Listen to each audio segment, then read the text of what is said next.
Welcome to the JP8 report. This is James Pierce with the JP8 report, episode 275. Trump will campaign in 2026. Hey guys, thank you all for tuning in today.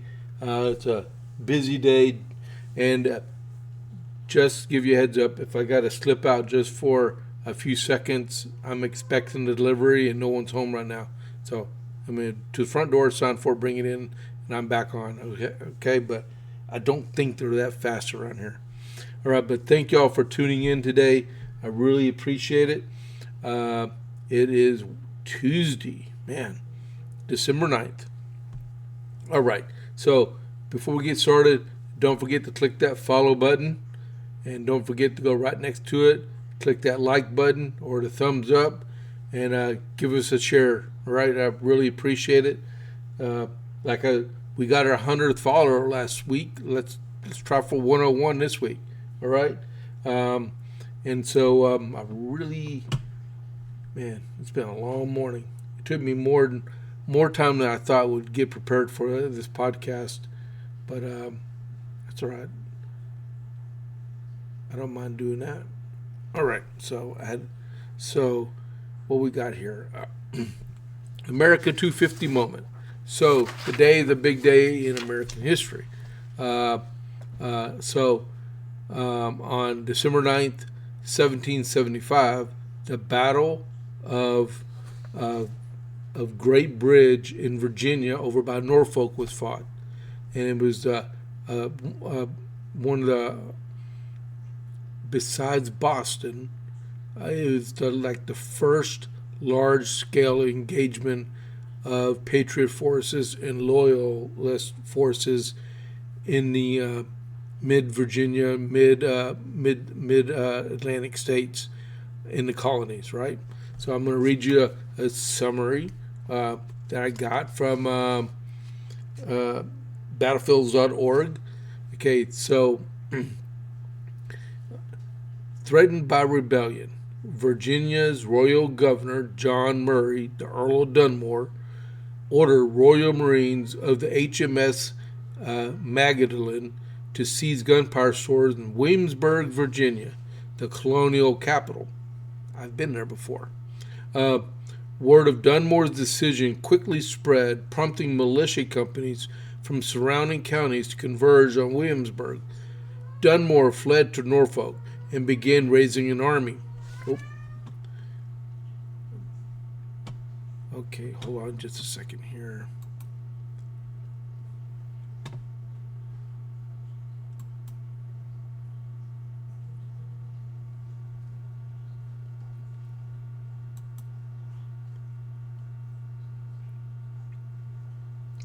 All right, so let me start this over again. Well, welcome to the JPA report. I was talking to myself a second ago. I was I forgot to start the stream. That's all right. It happens. So, yeah, welcome to the JPA report. As I said again, this is episode 275. Trump will campaign in 2026.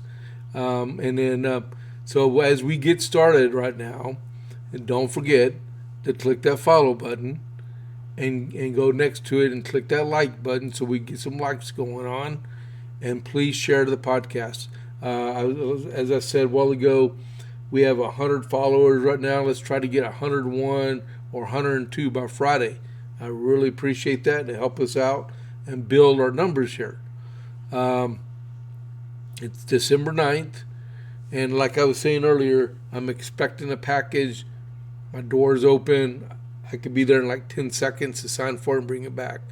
It's a tablet, so I have to sign for it. So I'm waiting for these guys. So hopefully they don't come until after we get done with the podcast, all right? So as we get started, don't forget to do what I was talking about. Follow, like, and share. Follow, like, and share, all right?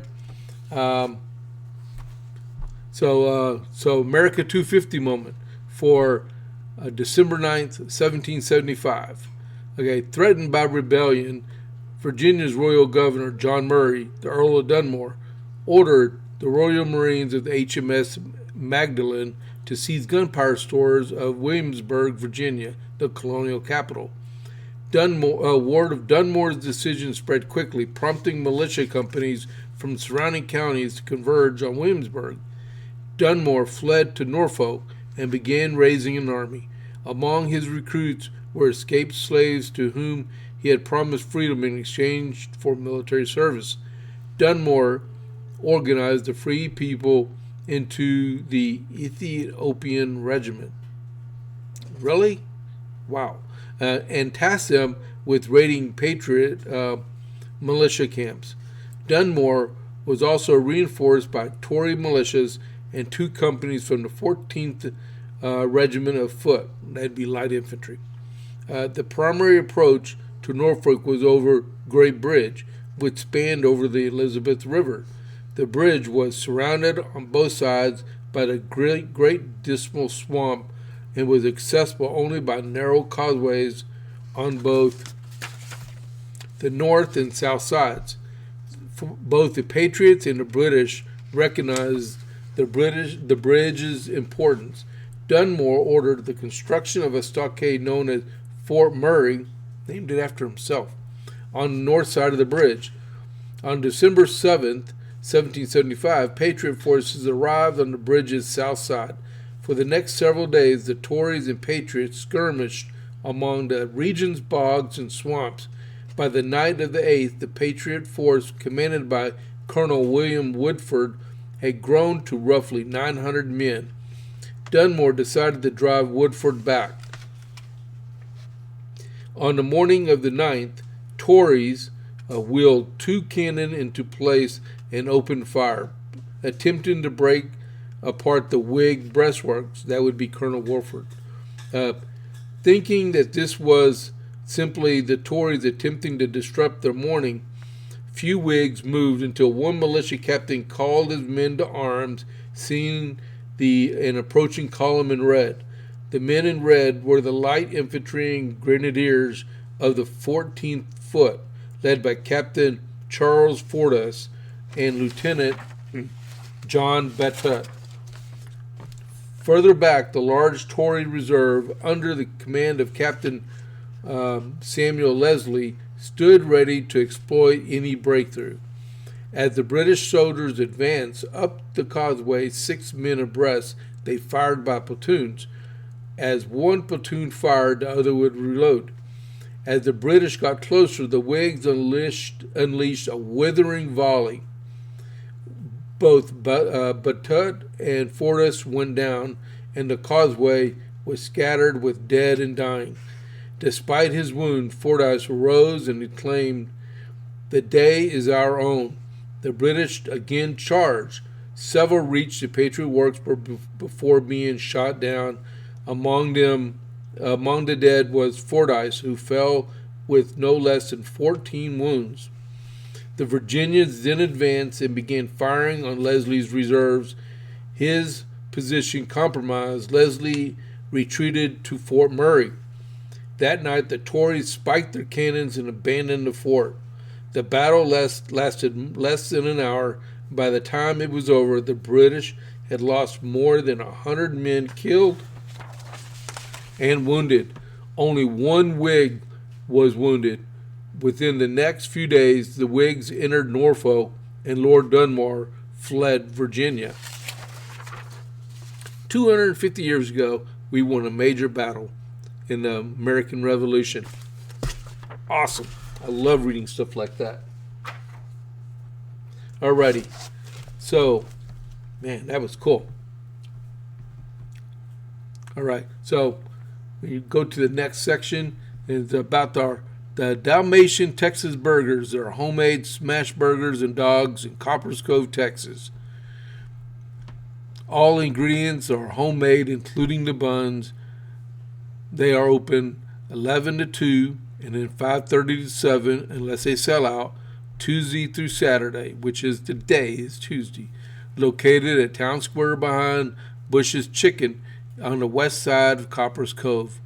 And then try the armadillo. All right, that's all I have to say. Try the armadillo. All righty. So, man, I'm all fired up. That was a good battle read right there, man. Drink water. I mean tea, not water. If that was water, I'd be in trouble. All right, so onward to the JP8 report. The first thing, there's a mayoral runoff in Miami today between Emilio Gonzalez, the Republican, and Eileen Higgins, the Democrat. Now, we got R's and D's by their name, but it's a nonpartisan election, and there was a runoff from last month, so they're facing off. As they said this morning on the news, 7,000 Republicans have voted, 9,000 Democrats have voted, and then 5,000 that did not have a political affiliation. All right? So we'll see later on tonight if the Republicans can win that race. Then next, also, Bruce Blakeman. Bruce Blakeman is the second-term county executive, which is in Texas. We call them county judges. In Nassau County, which is on Long Island in New York, he this morning on Fox and Friends declared that he is going to attempt to win the nomination for the Republican and the Constitution Party ticket to face off against Kathy Hochul.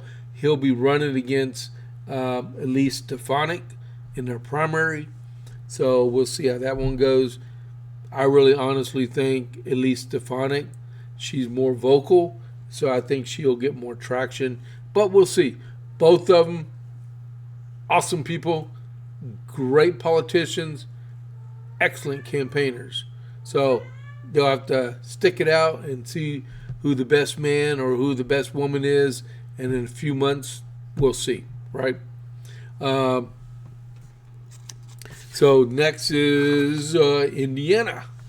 So last night in Indiana, their Senate passed out of their elections committee the redistricting bill by a vote of 6-3, descended to the floor of the Indiana Senate, and this is, I got this from WTHR.com. And it's more than 120 Hoosiers, those are people from Indiana, signed up to speak to the committee as they prepared to vote on whether or not to advance the bill. The plan to redraw Indiana's congressional map is officially one step closer to becoming reality. For months now, the White House has been leaning on Indiana to redraw its 9 House congressional districts to try and pick up 2 more Republican seats. Their goal is to help GOP keep control of Congress next year.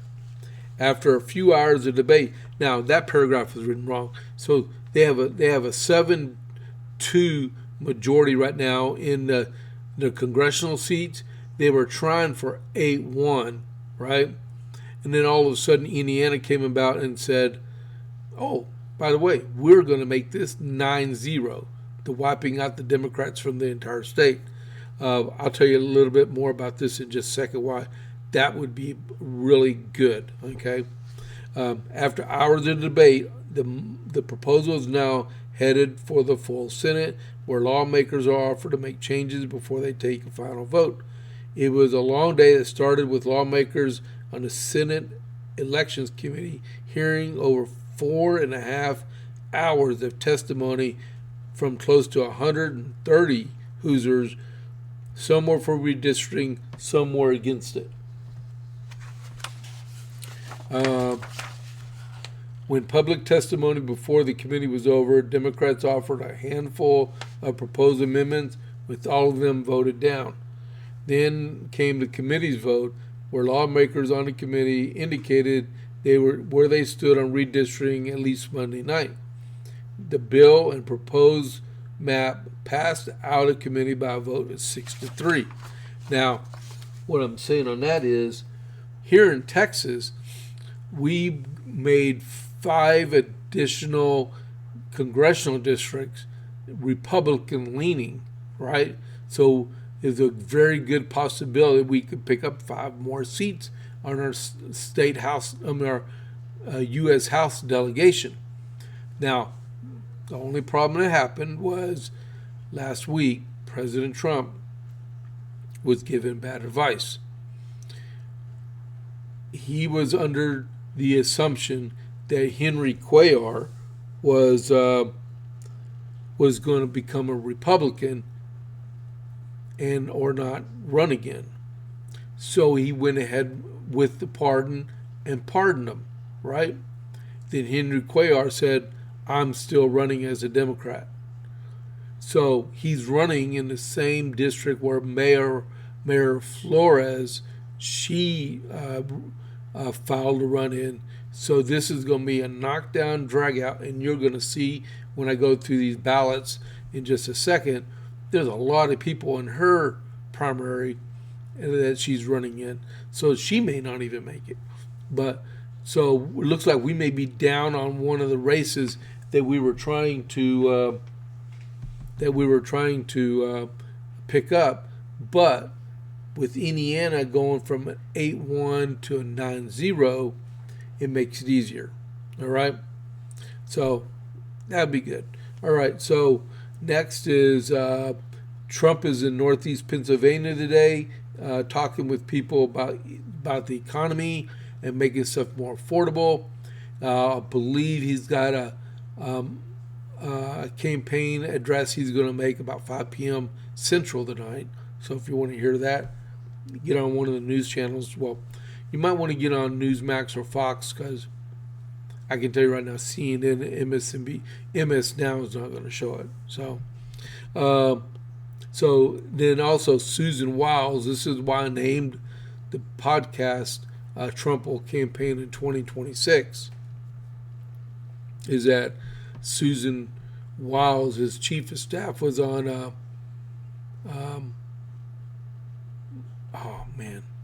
Moms Now or something like that. It was a show I've never seen before, but she was on it, right? And they were talking to her about President Trump, right? So she said that Trump will be going on the campaign trail in 2026. The Mom View is the name of the thing. So President Trump, this is from New York Post. President Trump is headed back to the campaign trail to fight for Republicans in 2026 midterm elections. White House Chief of Staff Susan Wiles said on Monday. Speaking on the Mom View, the conservative organization Moms for America, Wiles said Trump would work very hard to keep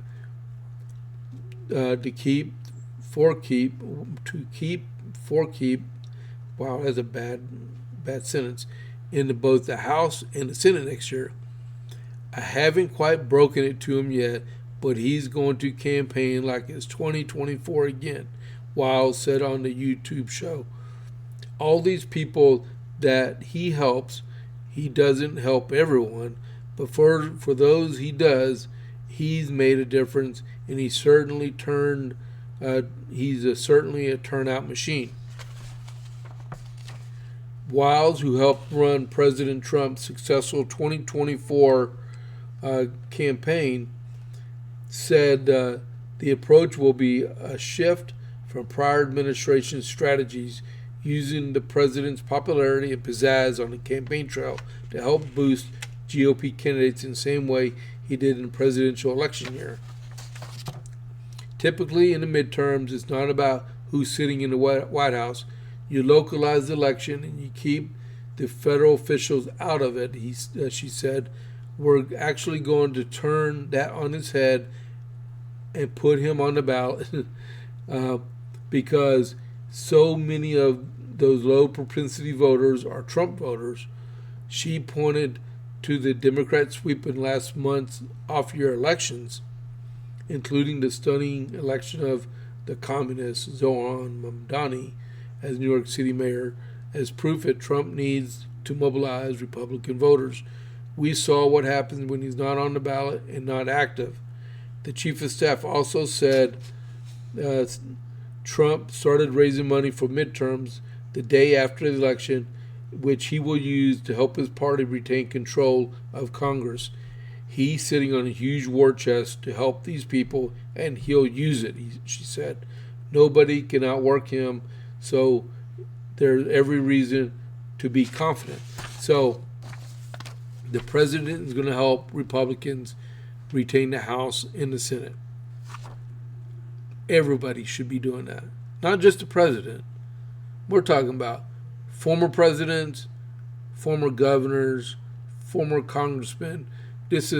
We're all in it to win it. Because we know the ramifications if the Democrats take the House in 2026. Do you want to face that fight? Or would you rather help support President Trump? Right? So that being said, I got one down here. Now, so Senator Thune, he's the Senate Majority Leader, right? Leader of the Senate, leader of the Republicans, right? Him, I got an issue. The president has told him over and over and over again about blue slips and about the filibuster. That man is stalling. I have no idea why he is stalling for, but he is stalling.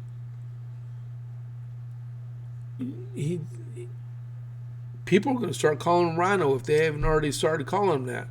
The president, like the president said yesterday, he needs the support of the Republican Party. He gives the support to the Republicans. He needs it back. He is doing temporary appointments for lawyers and deputy assistants, stuff that needs to go to the Senate, where they won't vote on them. They keep stalling.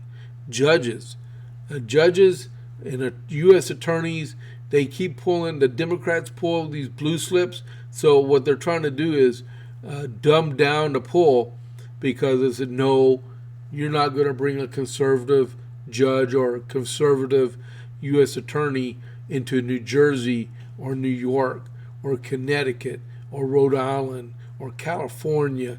You're not going to do that. Or if you do, we want one that's a liberal, that we can actually manipulate through their belief systems of what they want to do with the law.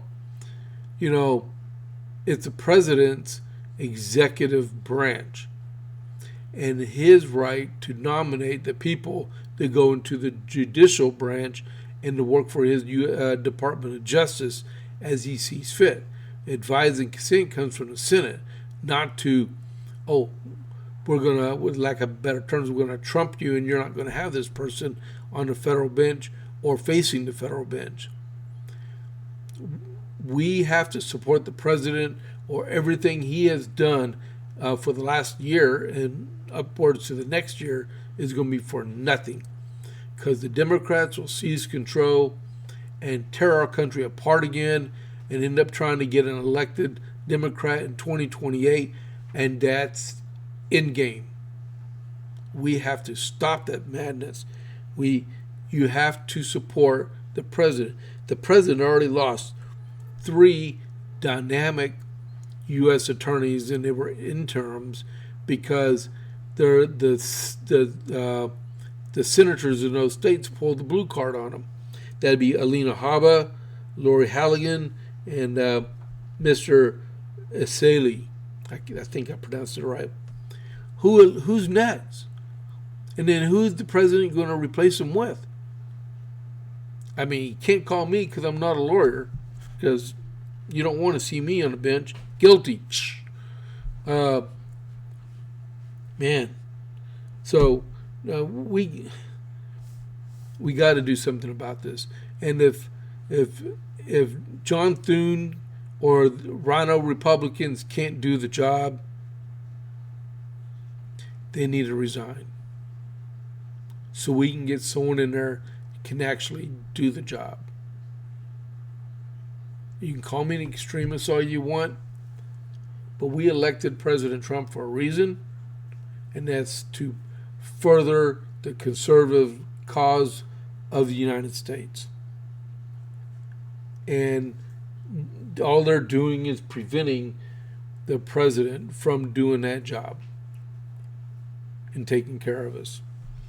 Okay, so talking about taking care of us, so the president has threatened Mexico with a 5% tariff over water violation affecting Texas farmers. So you're probably like saying, well, what does that matter? Because this is the United States and next to Mexico. Listen to this. President Trump warned Monday that Mexico's failure to deliver water owed under a decades-old treaty is harming Texas farmers and could trigger a new tariff if the country does not immediately release a critical share of its required supply. In a Truth Social, Trump said Mexico must release 200,000 acre-feet of water through the 1944 Water Treaty before December 31st or face a 5% tariff. Okay, so this is what happened. Mexico continues to violate the Comprehensive Water Treaty, and this violation is seriously hurting our beautiful Texas crops and livestock, the president wrote.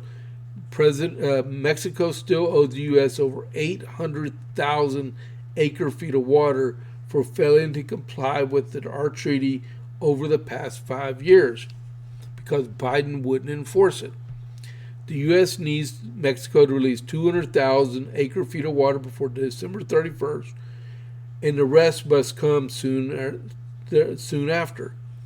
As of now, Mexico is not responding, and it is very unfair to us U.S. farmers who deserve much needed water.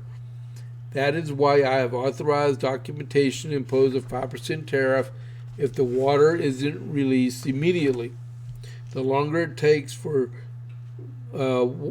release the water, the more our farmers are hurt. Mexico has an obligation to fix this now. Texas farm groups warned last year of a disastrous season for citrus and sugar as Mexican and U.S. officials worked to resolve a dispute over the 1944 treaty that supplies U.S. farmers with critical irrigation. The two countries have clashed over the treaty before, but drought-driven shortages are the most severe in nearly 30 years.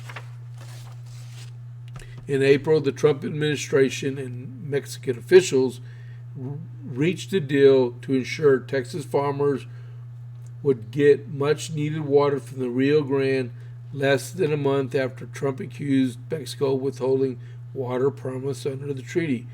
Under that agreement, Mexico committed to send water from international reservoirs to increase U.S. flow from 6 of Mexico's Rio Grande tributaries through the end of the current 5-year water cycle. U.S. Secretary of Agriculture Brooke Rollins called the measure a significant step forward, and the Trump administration welcomes Mexico's continued cooperation in support of American agriculture. Under the 1944 Water Treaty, Mexico agreed to deliver 1.75 million acre-feet of water over 5 years from the Rio Grande. In exchange, U.S. agreed to deliver 1.5 million acre-feet to Mexico from the Colorado River, which is the border between California and Arizona. In exchange, but Mexico has fallen short at times, steadily leading to severe water shortages in the Rio Grande Valley for farmers and ranchers. Those shortages have killed crops and jobs and threatened the region's economy. Water, if you're not from Texas, water is a serious thing, okay? We just passed a constitutional amendment about water. So if anyone ever tells you it's no big deal, it is. And it all stems from, I believe, the Falcon Reservoir and then the Colorado River in exchange for water both ways, all right? Hopefully that'll be remedied pretty quick, like, all right? Let's see. Governor DeSantis followed the lead of Governor Abbott, declaring CARE and the Muslim Brotherhood foreign terrorist organizations, and requesting the Department of Justice assist Florida and also Texas in fighting the FTO. Okay. We're at 31 minutes already. Cats are getting in trouble. All right. So next, the Supreme Court yesterday heard a case on the ability of the president to exercise his presidential authority in hiring and firing people in agencies under the auspices of the executive branch. And I would read a whole article for you, but I'm not going to read it. But what it is Congress has been putting laws in the books to have the president appoint people to agencies, but not have the ability to be able to fire said people, which is outside of his authority, because it's the responsibility of the president to maintain the executive branch. From the arguments that were made yesterday, it looks like the justices on the Supreme Court are agreeing with the president's case. So, but we'll find out in a few months if he has that authority to do that. So now we're waiting on that case and the tariffs case also. All right, and then and the other one from, I believe it was yesterday, about the 14th Amendment. Breaking news: lawsuit demands legal justification behind Venezuela boat strikes, presses Pentagon as State Department. Lawsuit demands legal justification. Oh, okay.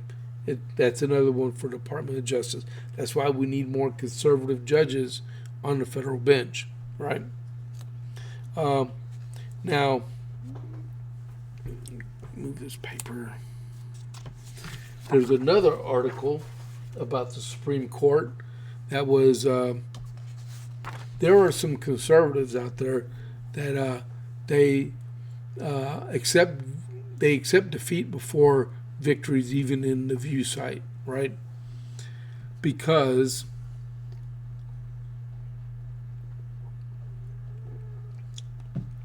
all right, so before I do that, if you have not already followed the JP8 report, go ahead and click that follow button, and please hit that like button, please. Okay.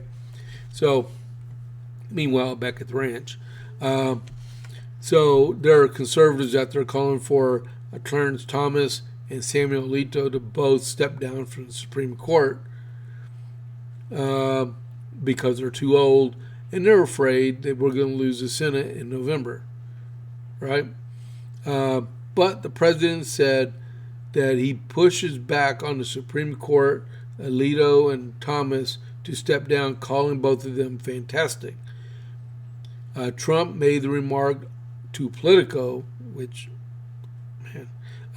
this week, as the outlet reported that some members of the Republican Party are hoping the court's two oldest conservatives consider stepping down before the midterm elections. That would enable Trump to nominate conservatives to take their place while the Republican Party is guaranteed control of the Senate. I hope they stay, Trump said, adding, because I think they're fantastic. Alito, he's 75, has no plans to retire from the Supreme Court anytime soon. A source close to the justice told the Wall Street Journal in November 2024 after Trump was elected. Despite what some may think, this is a man who was never thought about this job from a political perspective, a person close to Alito said to the newspaper.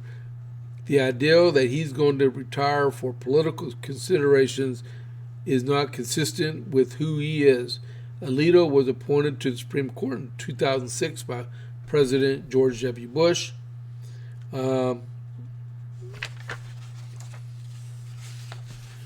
Clarence Thomas is 77 years old, and he was appointed by George H.W. Bush in 1991. And then Sotomayor, she's the next one, and she was appointed in 2009 by President Obama. She's 71. So they got a point, right? But you can't tell. They're appointed for a lifetime, right?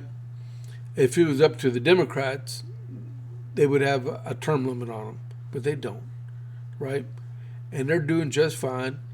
And like Samuel Alito said, if he dies, he dies. He didn't become a Supreme Court justice for political maneuver. He went to help the United States out, right? Clarence Thomas, he's been there since 1991. When they seem like it's time for them to retire, they'll retire. Let's put it in this act, okay? Thomas is 77. Alito, he's 75, right? The president is 79, all right? Chucky Schumer, I believe he's 77. You got a whole slew of congressmen and senators in their 80s. So why would they tell someone in their 70s it's time for them to retire if these people keep running for election and get elected and tearing apart our country when you have two patriots right there doing their best to keep our country together? The one you should be asking is Sonia Sotomayor, because she's 71 and she has really bad medical problems. And I wouldn't doubt if she lasts about 4 or 5 more years at the most and have to step down, right? But they got lifetime appointments. They should be able to do what they want, right?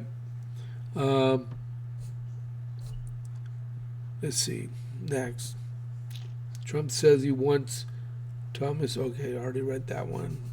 Crockett. Oh, yes. Oh, Jasmine Crockett. Man. This was in the Killeen Daily Herald this morning. Let me see if I can get this mapped out right. Democratic Representative Jasmine Crockett, a lady without a district, announces U.S. Senate bid in Texas, tells Trump, "I'm coming for you." What is she going to do when she catches him? Is she stalking him? What? What is she doing? Is she talking out of both sides of her mouth again?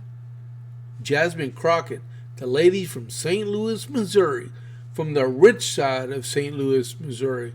Dana Loesch, I was seeing her on the news earlier this morning. She described Jasmine Crockett. This is Jasmine Crockett. Jasmine Crockett grew up on the rich side of St. Louis. Jasmine Crockett went to an exclusive private school growing up. Jasmine Crockett went to an exclusive HBCU school in Memphis, Tennessee, which is Rhodes College, I believe. And then she graduated and moved to Houston and then up to Dallas just so she could run for office. You know, I don't know what her legal qualifications are, which is none for Senate and House, but she is a lawyer. I don't know if she got her resume dusted off, because when she gets beat in November, she'll be $100+ million poorer, and she'll be looking for a job. Oh, hold on just a second. Okay. So this came from FoxNews.com.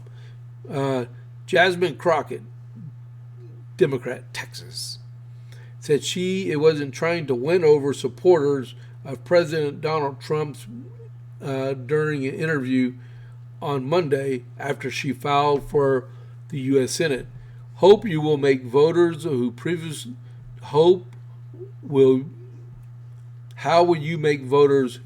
voted for Trump, particularly given that you have been an outspoken critic and he was inserted himself? Just take your campaign video as is. He has inserted himself into every turn when it comes to your commentary, how you will convert those who are supportive of him to voters of you. Laura Coates asked Ms. Crockett. She's a CNN guest host or whatever. She said, yeah, I don't know what necessarily convert Trump supporters. That's not our goal. Crockett announced on her campaign that the Texas Senate on Monday in a launch video that featured her on camera along with audio montage of Trump criticizing her.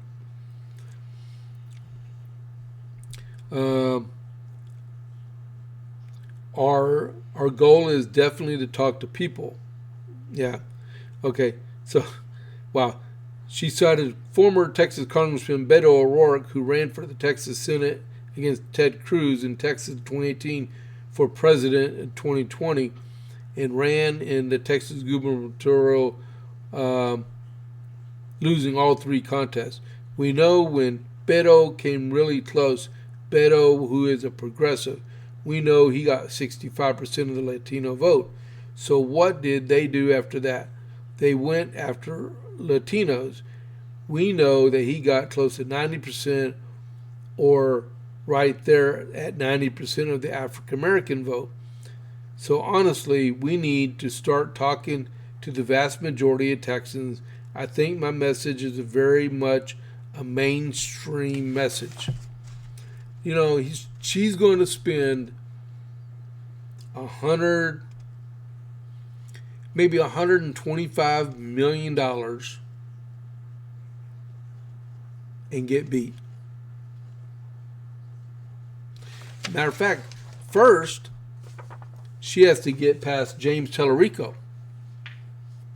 And I believe James Tellerico is, oh man, I forgot where he's from in Texas. He's a state senator. He's one of those that fled Texas over the summer, but he decided he wanted to run for the U.S. Senate because he thought he was going to run against Colin Aldred. He's a progressive pastor. He has a checkered past, right? But I believe he's more popular than Jasmine Crockett, but she has more of a big mouth to spread her message. So they may spend a lot of money against each other in the Democrat primary, but she'll probably pull that one out, but she's going to spend a lot of money just like Kamala Harris did and lose. Regardless of what you think, she's going to lose, right? So I don't know why she just didn't rerun for Congress. That's crazy. Anyone have any comments on that from the chat or anything? It's welcome. You don't have to just listen. You can type while you're clicking follow or click like. You can comment. I really appreciate it. So we're going to transition to another part of the JP8 report. Because yesterday was the last day to file for office in Texas, right? So I'll put that to the side. So just to let you know, in Coryell County, where I live, no Democrats and in all of Coryell County, in any of their elected offices, right, no Democrats filed for office. So all Republicans. So I mean, so if you are a Republican and you get past the primary, you'll be sworn in January. All right. On the precinct chair side, which is the non-governmental side, right? The Democrats, they elected a party chair and 3 precinct chairs. And not even announce their names. On the Republican side in Coryell County, we got our party chair, Norm Mitchell, and then 10 precinct chairs for the Republican Party. That would be myself included. So let's see. Kirby Lack, Kim Buckley, me, Sandy Vey, Rob Inter,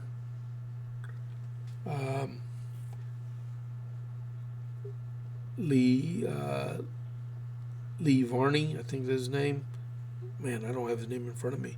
There's 6 right there. Teresa Mitchell, there's 7. Bob Adams, there's 8. Carol Casey, there's 9. And the 10th one that I can't grasp, and I'm probably looking right at them, but I can't remember the 10th one. I can't believe that pretty almost nearly 90% of the precinct chairs we got. Kristen Weddle, that's the 10th one. All right. So we're all unopposed. So we'll all be 20 days after the primary, after the runoff is when new precinct chairs and the party chair take office, right? So we got that one all done. So I'm going to name who filed in what seat, right? So for U.S. Senate on the Republicans, and I'm not going to talk about Democrats. So Ken Paxton filed John Cornyn. He's the incumbent. Wesley Hunt, Gus Kahn, John Adelphope, Anna Bender, Virgil Bierschwally, and Sarah Kennedy. Those are the 8 candidates for the U.S. Senate, right? The 3 main ones are Ken Paxton, John Cornyn, and Wesley Hunt, right? All right, so I'm going to show you one more slide. All right, so these are the congressional districts, right? These are the congressional districts on the ones that were approved by the Supreme Court the other day. So I'm going to transition off of it back in just a second.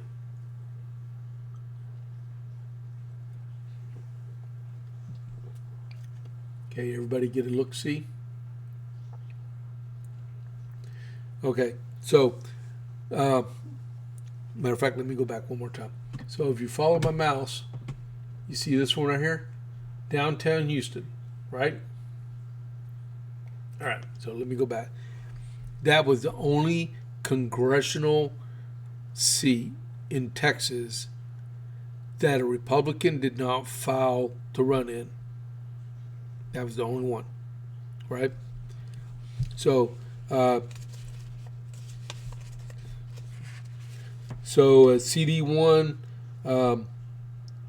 Nathaniel Morin ran unopposed, right? CD2 is north of Houston. That's Dan Crenshaw. Okay, he is the incumbent in that. He filed along with Martin Etwop, Lee Plum, and Steve Toth, right? CD3, Keith Self, which is the incumbent, he filed, and Mark Nugent filed. CD4, Pat Fallon. I know Pat Fallon. He's the incumbent. He filed, and Don Horn. CD5, Lance Gooden. He's the incumbent, and Travis Edwards filed against him. CD6, Jake Elzy. That's just south of Dallas, right? Jake Elzy is the incumbent, and James Buford and Brian Stahl file against him. And then this is an open seat, CD7, Tim Cohen, Alexander Hale, Alexander Calais, and Aaron Montgomery. CD8. CD8 is an open seat. Jay Fondren, Brett Jansen, Stephen Long, Jessica Hart, Steinman, Nick Tran, and Diedrich Wilmer. They filed. CD9, another open seat for Republicans. Jamie Blanco, Michael Curran, Briscoe Kane. He should be the favorite. Alex Mealer, Dan Mims, Dwayne Stovall, Steve Stockman, Crystal Samarinto, and Terry Lee Tane.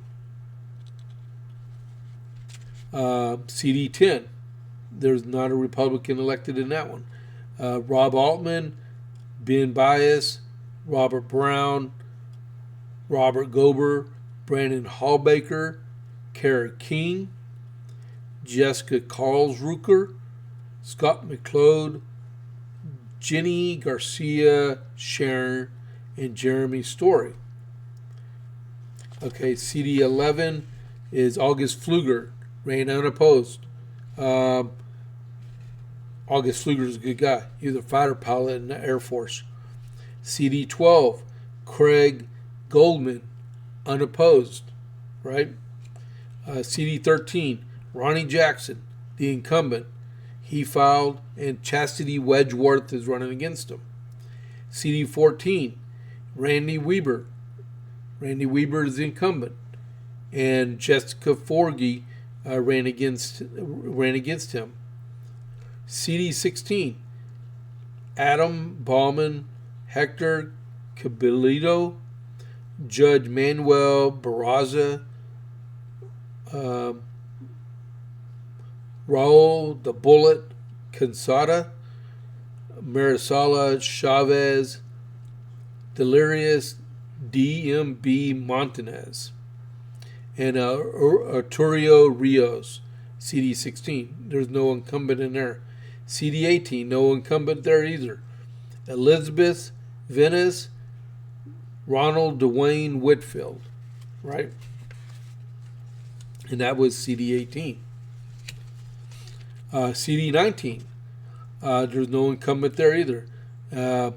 James Bob Barbie, Jason Corley, Tom Sell, Abraham Enriquez, and Donald May, Matt Smith, and Ryan Zink.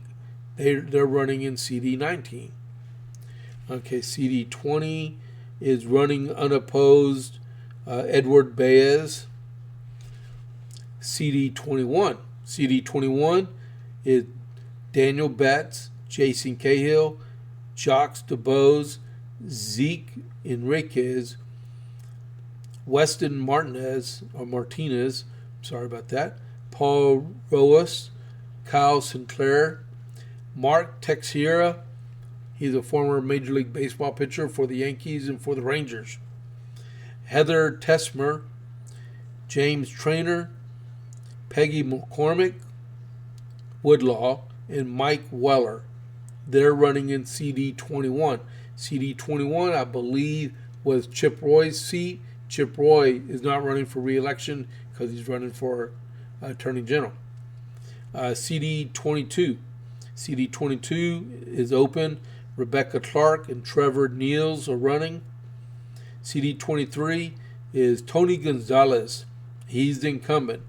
And Brandon Herrera and Keith Barton are running against him. CD24 is Beth Van Doon, north of Dallas. She's the incumbent, and she's running again. Roger Williams. I've met him several times. He's CD25 running unopposed. He's the incumbent. He just lost his wife about a year ago, and one of his best friends just before that too. Man, I wish I could vote for him. CD26, Brandon Gill. Brandon Gill is the incumbent, and Robert Chick is running against him. CD27, Michael Cloud, the incumbent, running against Chris Hatley, or Chris Hatley's running against him. CD28 is open with Tano Tirina and Eileen Day are running against each other. CD29 is Monica De La Cruz down in the Rio Grande Valley. She is unopposed in the primary. CD30 is the seat that Jasmine Crockett is currently in, that they redistricted her out of that one, in which she could actually still run it if she wanted to, but she chose not to run for re-election. Sheldon Daniels, Gregory Heiss, Everett Jackson, and Niles Walker are running against each other. Sheldon Daniels, he's been running for a while, so he might be the favorite in that race. CD31, that's my congressional district. Whoa, you're talking about some names here. We got John Carter as the incumbent. Then you have William Abel, David Berry, Steve Dow, Ed Ewald, Abraham Garapati, Raymond Hamden, Elvis Losa, Valentina Gomez. Then you have Offer Vince Shamwell Shlomi. He's the Shamwam Tao guy that you see on TV. All right. CD32. CD32 is just north of Dallas going eastward, right? Ryan Binkley. Ryan Binkley ran for president in 2024, right? Evidently he didn't get elected. He's a pastor in the Dallas area, but he's running. Paul Bonder is running against him. Amy Carrizo, Daryl Day, Gordon Heslop, Monty Montanez, he's an Army veteran. James Usury, Abtine Vazari, and Jace Yarborough are they're running for that seat. There's no incumbent in that seat. CD33, Patrick David Gillespie, Peyton Jackson, and Kurt Schwab are running against each other in the primary. CD34, there's no Republican incumbent in that one. It's Keith Allen, Luis Buentello, Eric Flores, Mayor of Flores, Fred Hinosa, Scott Mandel, Jim Nagy, and Gregory Scott Kunkel Jr. Mayor of Flores, she was the first Mexican-born member of Congress in the United States, and she's trying to get elected again. This is the seat that I believe Henry Cuellar is trying to run for again. Hopefully, we can flip that one to Republican, and Ms. Flores will get a second chance if she makes it through the primary, because as we see, there's a whole bunch of people there. All right. CD35. CD35, there's no Republican incumbent in that one either. And that's Randy Adams, Josh Cortez, Carlos De La Cruz, Mark Eberwein, Jay Furman, Vanessa Hicks Callaway, Ryan Krause, Larry LaRose, John Lujan, Rod Lynch, and Stephen Wright are running against each other in this race right there. Where is 35? 35 is just east of San Antonio. All right. CD 36, Brian Babin, he is the incumbent, and he's running. We got Jonathan, the pipeliner Mitchell, is running against him for the nomination. 37, there's no Republican incumbent, and Tamika Gray, Janet Malzahn, and Lauren Pena are running against each other in CD 37. Wow, all three girls running for the Republican nomination. Where's 37 at?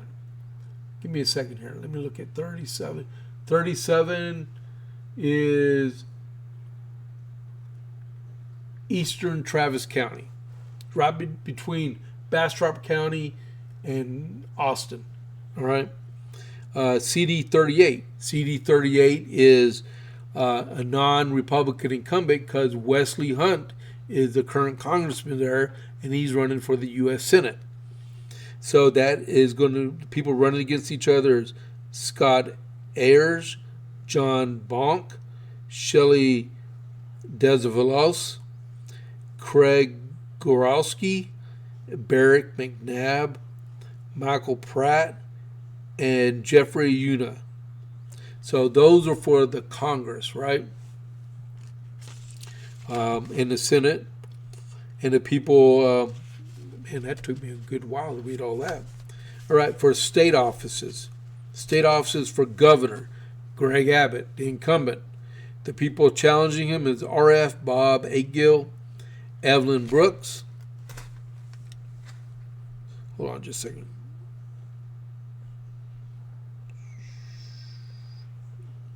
My wife just asked me if I wanted a shake from Mojo, which if you're ever in the area, Mojo is a really good coffee place. Matter of fact, they're celebrating their 10th anniversary. Okay,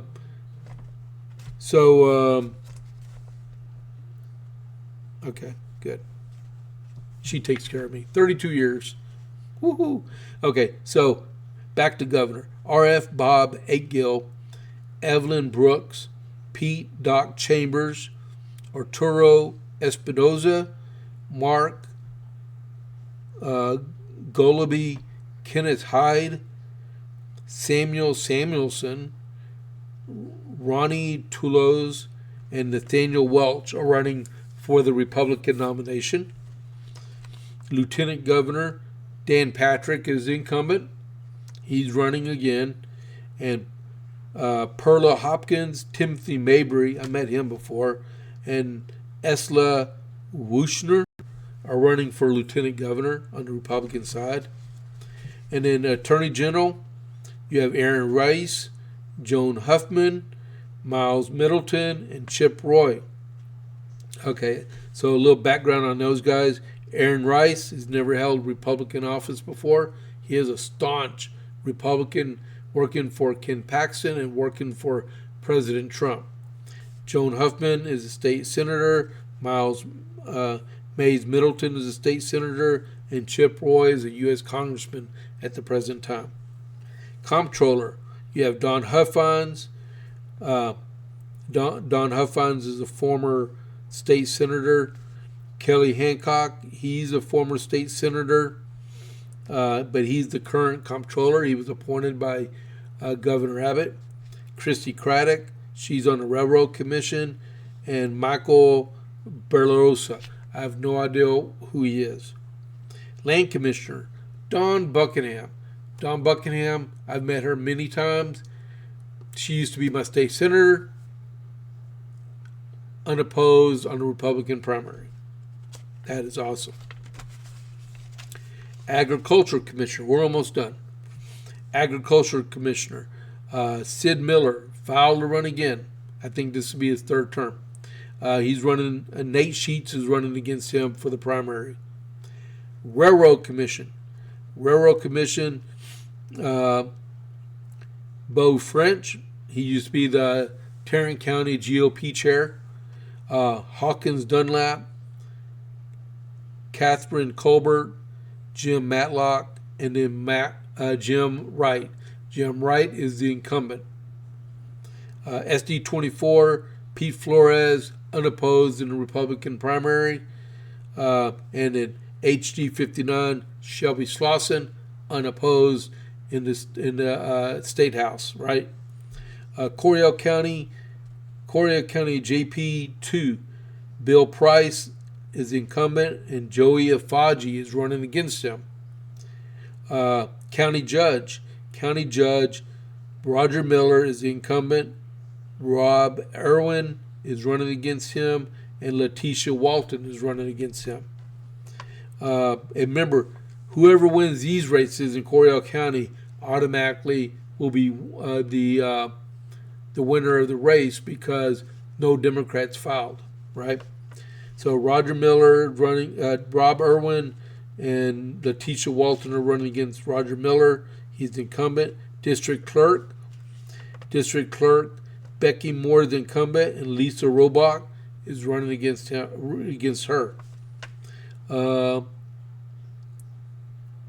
John Lee, County Court at Law, nobody ran against him, and so he was the incumbent. And Jennifer Newton, she's the county clerk for Coryell County. Nobody filed against her. She's the incumbent. The county treasurer, Randy McFarland, she got reelected because no one filed against her. Congratulations to all three of them. County Commissioner 2, Scott Weddle's incumbent. Tiffany Butler, Tully Mayer, and Ferron Multi all filed to run against Scott Weddle for Coryell County Commissioner 2. And County Commissioner number 4, Keith Taylor, he's incumbent. And then Carol Starkey, he filed. Justin Smith filed, and Ray Ashby all filed for that seat. Ray Ashby was the previous county commissioner in C4. Keith Taylor is the present one. So these are all the people that have filed for office on the Republican side for the most part, right? And how long, what time is it? Whoa, an hour and 7 minutes. Wow. Okay, so now it is your duty to find out everything you can for the people that will be running in your precincts. Talk to your precinct chairs, like me. They're out and about. Look up your county party. Look up your party chair. You can find them on the GOP, TexasGOP.org, or you can go to Secretary of State's office to find out who they are, right? Make sure you register to vote. This Saturday, I'm already registered. I'm registered to vote, and I can register people to vote in Coryell County. And this Saturday, I'm going to DVR training to be able to deputy voter registrar training at Vintage Church in Bell County, so I can register the people to vote in Coryell County and Bell County. All right? But that's how you get out and get involved. And don't forget to vote. The primary is March 3rd. Like here in Coryell County, we're going to have 2 debates or forums, and we have our Lincoln Reagan dinner on the 21st of February. We're going to have people there, and we still have we have a CEC this Saturday. Where we're going to be at? Oh, we're going to be at the feed mill in Gatesville. All right, and then we're going to have one in January and probably 1 or 2 in February. Right, and early voting starts like the 21st of February, I believe. I think. If not, check the SOS site, the Secretary of State site for here in Texas. But it's your responsibility to find out who the people are that you want to vote for, right? And me, I'm going to tell you to vote for a Republican every time. Like Dan Bongino used to always say, no Democrats are Republican. Oh, we said, how did you put it? Most Republicans are Democrats, and no Democrats are Republicans.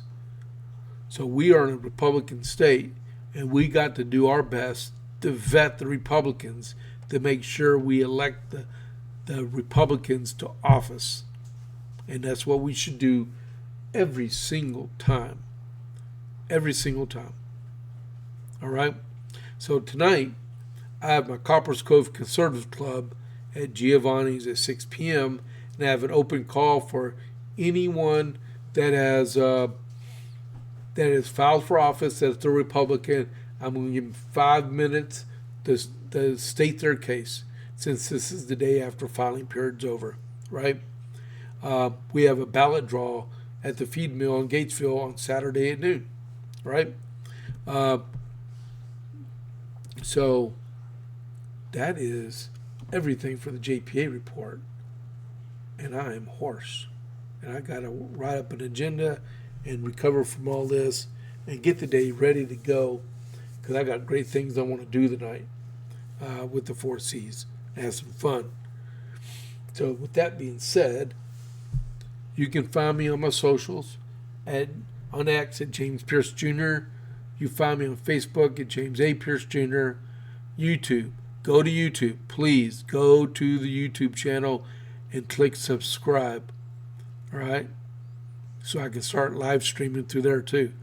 You can find me on Truth at James A. Pierce. And my email address is jp8report@gmail.com.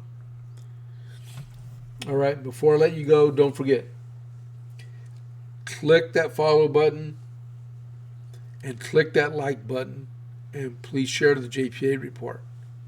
All right? So, anything else? Anyone have any questions for me?